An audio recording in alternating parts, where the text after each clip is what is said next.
In the quiet corner of an old house nestled in a sleepy town, where every wooden plank of the floor whispered stories of the past and every cobwebbed shelf held a forgotten treasure, young Zayd made a discovery that would change his life and that of his family forever.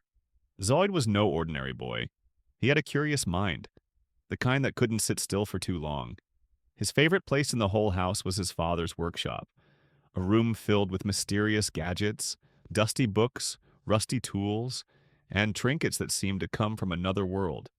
It was here, one rainy afternoon, with the sound of raindrops drumming softly on the roof and the scent of sawdust and oil lingering in the air, that Zaid stumbled upon something extraordinary. Tucked behind an old, creaky drawer beneath a wooden workbench, Zayd discovered a peculiar object wrapped in a faded cloth. As he carefully unwrapped it, a glint of golden metal caught his eye. It was a compass, but unlike any he had seen before. It wasn't just aged and antique-looking, it glowed. A faint, warm, pulsating light emanated from its center, and the needle didn't point north.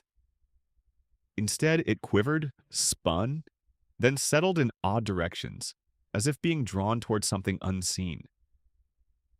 "Baba!" Zod called out, excitement and wonder dancing in his voice.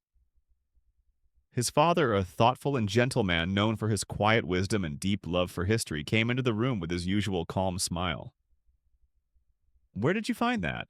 Baba asked, his eyes widening slightly when he saw the glowing compass. "In that drawer under the bench," Zaid replied, still mesmerized. Baba knelt beside him, his expression turning nostalgic. "This compass," he said slowly, "once belonged to a legendary explorer. It's been in our family for generations. No one has been able to figure out its secret. Until now, perhaps." As he spoke, Mama arrived, drawn by the excitement. She was a vibrant woman, full of laughter and warmth, the kind of mother who made even the dullest day feel like an adventure. Her eyes lit up when she saw the glowing object in Zaid's hand. "What's going on?" she asked, placing a gentle hand on Zaid's shoulder. "It's a compass, Mama," Zaid said, grinning. But it doesn't work like normal compasses." Baba nodded. "It doesn't just point to direction, it points to when." Before anyone could question what he meant, the compass began to glow brighter.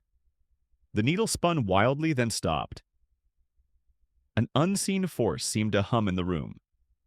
On impulse, Zayd reached out and held it in both hands. Baba, curious and cautious, placed his hand on Zayd's. Mama followed suit.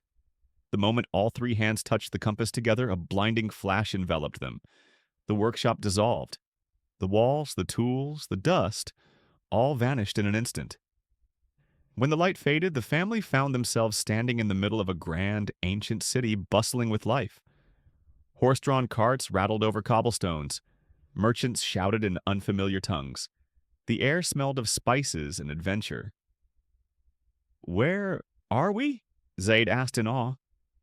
"I believe," Baba said, glancing around, "we've traveled through time." The compass ticked, a single soft sound, like a heartbeat. And then it pointed again. Each time the compass ticked, it transported them to a new era. The transitions were sudden, seamless, and breathtaking. One moment, they were helping a queen escape a trap in a towering stone castle during medieval times. The next, they were deep in a jungle surrounded by howling monkeys and ancient vines, searching for a lost artifact buried beneath centuries of earth and foliage.